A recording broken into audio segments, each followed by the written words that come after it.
حضرت خالد بن ولید رضی اللہ عنہ نے اپنی ایک خادمہ سے کہا کہ وہ یوحاوا یہودن کو بلا لائے۔ یوحاوا اتنی جلدی اس کے پاس آئی جیسے وہ اس کے بلاوے کے انتظار میں قریب ہی کہیں بیٹھی تھی۔ تم نے مسلمانوں کو کامیابی سے دھوکہ دیا ہے، خالد نے یوحاوا سے کہا، اور مغیث کے قبیلے کے لوگ تمہیں جادوگرنی کہنے لگے ہیں، لیکن یہ طریقہ مجھے پسند نہیں آیا۔ میری بات غور سے سنو خالد، تم اپنے قبیلے کے نامور جنگجو ہو، لیکن تم میں عقل کی کمی ہے۔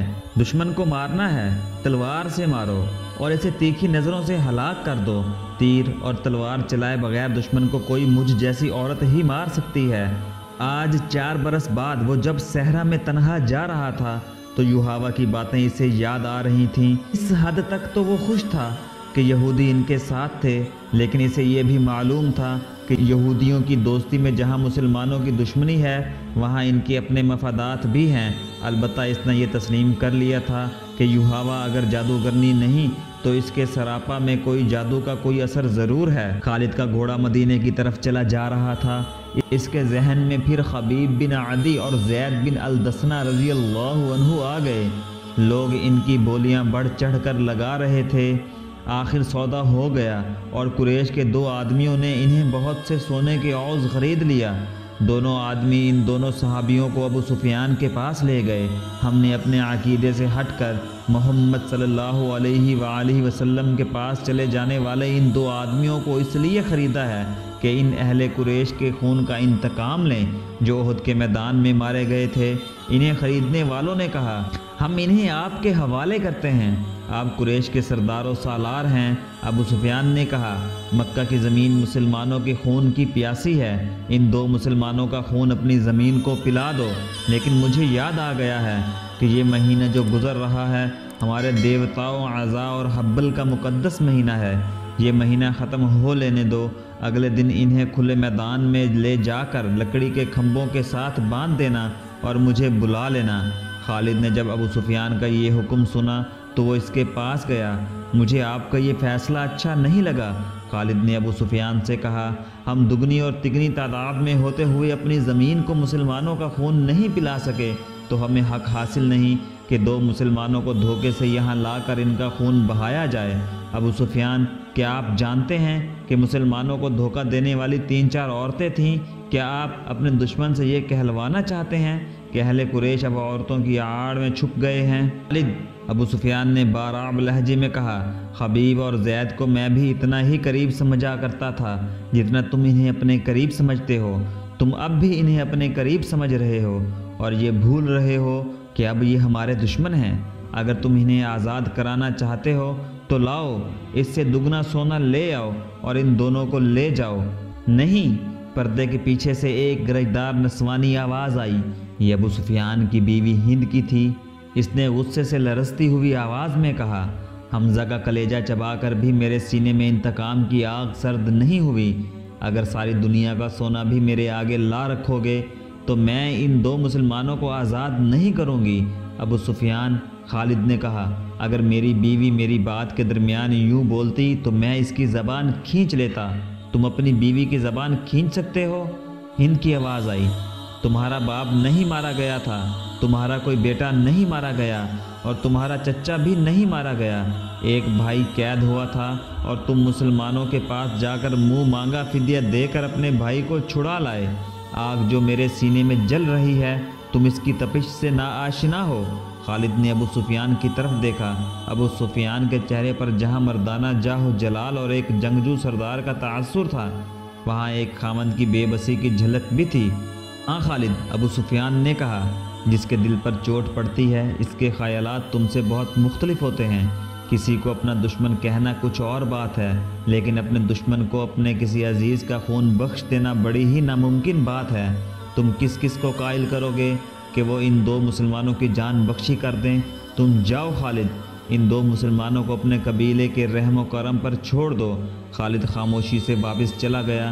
پھر خالد کو وہ بھیانک منظر یاد آیا جب باہر میدان میں لکڑی کے 2 کھمبوں کے ساتھ خبیب اور زید بندھے کھڑے تھے۔ تماشائیوں کا چیختا چلاتا ہوا ہجوم اکٹھا ہو گیا تھا۔ ادھر سے ابو سفیان اور ہند گھوڑوں پر سوار ہجوم میں داخل ہوئے۔ ہجوم کے نعرے اور انتقامی نعرے پہلے سے زیادہ بلند ہو گئے۔ اگر اس ہجوم میں کوئی خاموش تھا تو صرف خالد۔ ابو سفیان گھوڑے پر سوار دونوں قیدیوں کے قریب گیا اور دونوں نے اسے کہا کہ وہ زندگی کی آخری نماز پڑھنا چاہتے ہیں۔ ابو سفیان نے انہیں اجازت دے دی۔ خالد اب مدینے کی طرف جا رہا تھا۔ اسے جب وہ منظر یاد آیا کہ دونوں قیدیوں کے ہاتھ کھول دیے گئے اور وہ قبلہ روح ہو کر نماز پڑھنے لگے، خالد پر اس وقت جو اثر ہوا تھا وہ اب 4 برس بعد اس کی ذات سے ابھر آیا۔ گھوڑے کی پیٹھ پر بیٹھے بیٹھے خالد کا سر جھک گیا۔ خبیب بن عدی رضی اللہ عنہ اور زید بن الدسنہ ہجوم کی چیخ و پکار سے لا تعلق اپنی موت سے بے پرواہ خدا کے حضور رکوع و سجود میں محو تھے۔ انہوں نے نہایت اطمینان سے نماز پڑھی، دعا کے لیے ہاتھ اٹھائے۔ کوئی نہیں بتا سکتا، تاریخ بھی خاموش ہے کہ انہوں نے خدا سے کیا دعا مانگی۔ انہوں نے خدا سے یہ نہیں کہا ہوگا کہ دشمن انہیں آزاد کر دے۔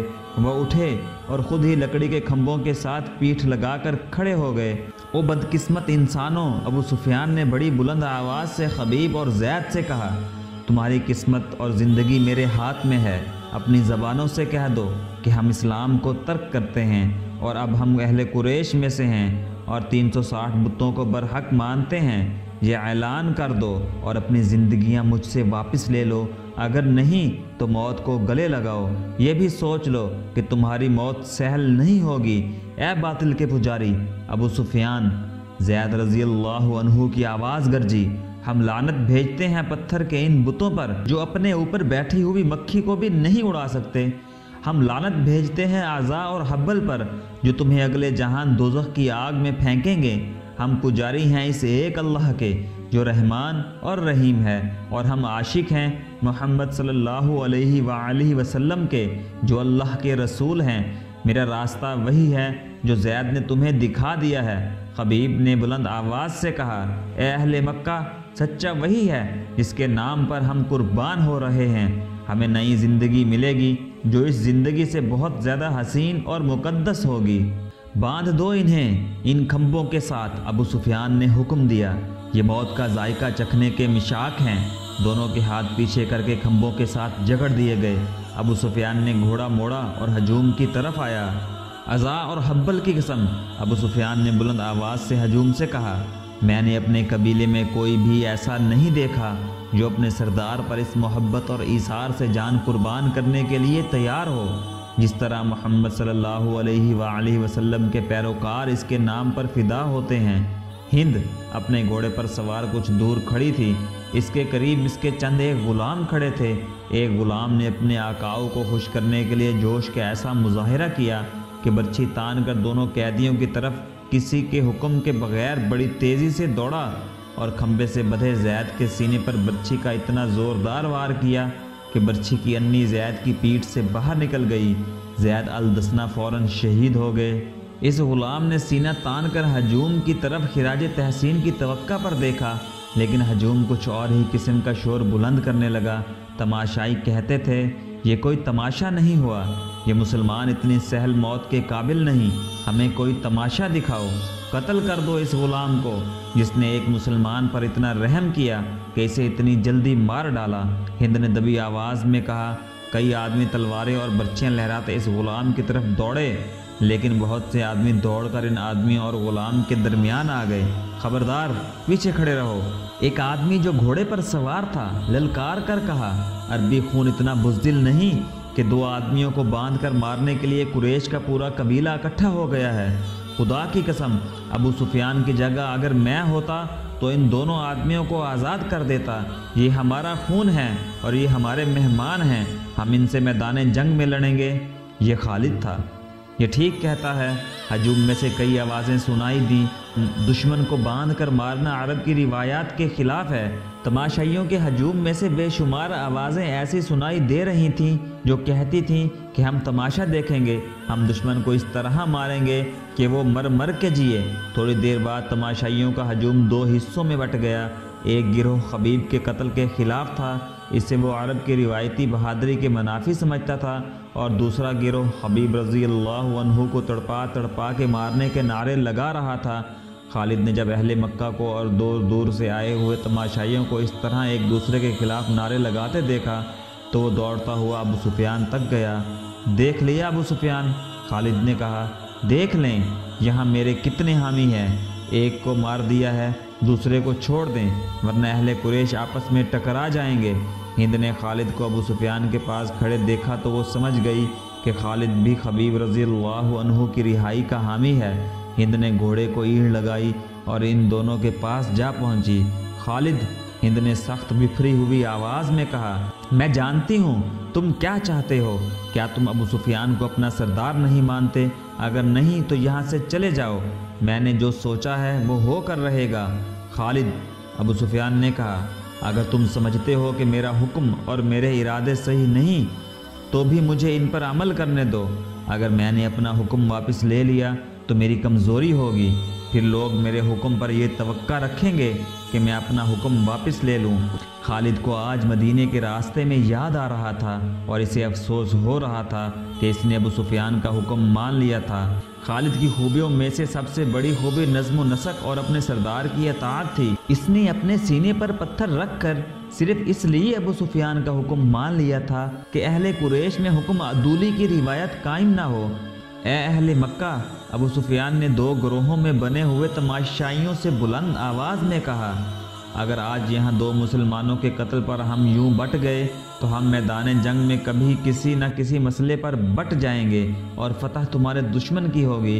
اگر اپنے سردار کی اطاعت سے یوں انحراف کرو گے تو تمہارا انجام بہت برا ہوگا۔ ہجوم کا شور کم ہو گیا، لیکن خالد نے دیکھا کہ اہل مکہ کئی ایک سردار چہرے پر نفرت کے آثار لیے واپس گھر کو جا رہے تھے۔ انہیں دیکھ کر بہت سے لوگ بھی جو تماشا دیکھنے آئے تھے واپس چلے گئے۔ خالد وہاں نہیں رکنا چاہتا تھا، لیکن وہ خطرہ محسوس کر رہا تھا کہ دونوں گروہ آپس میں ٹکرا جائیں گے۔ اس کے اپنے قبیلے کے زیادہ تر لوگ تماشائیوں میں موجود تھے، وہ کم از کم اپنے قبیلے کو اپنے قابو میں رکھ سکتا تھا۔ ہند نے تماشے کا پورا انتظام کر رکھا تھا۔ اس کے اشارے پر 40 کم سن لڑکے جن کے ہاتھوں میں برچھیاں تھیں دوڑتے اور چیختے چلاتے ہوئے تماشائیوں سے نکلے اور خبیب رضی اللہ عنہ کے ارد گرد ناچنے اور چیخنے چلانے لگے۔ وہ 4 لڑکے برچھیاں تانے ہوئے خبیب رضی اللہ عنہ تک جاتے اور دوڑ کر خبیب پر وار کرتے تھے، لیکن خبیب رضی اللہ عنہ کو گزند پہنچائے بغیر ہاتھ روک لیتے۔ خبیب رضی اللہ عنہ بدکتے اور نعرہ لگاتے تھے، میرا خدا سچا ہے اور محمد صلی اللہ علیہ وآلہ وسلم خدا کے رسول ہیں۔ چند اور لڑکے اس طرح برچھیاں تان کر ان پر ہلہ بولتے جیسے خبیب رضی اللہ عنہ کے جسم کو چھلنی کر دیں گے، لیکن وار کر کے وار روک لیتے۔ خبیب رضی اللہ عنہ کے بدکنے پر تماشائیوں کا ہجوم داد و تحسین کے نعرے اور کہے لگاتا۔ لڑکوں کا یہ کھیل کچھ دیر جاری رہا۔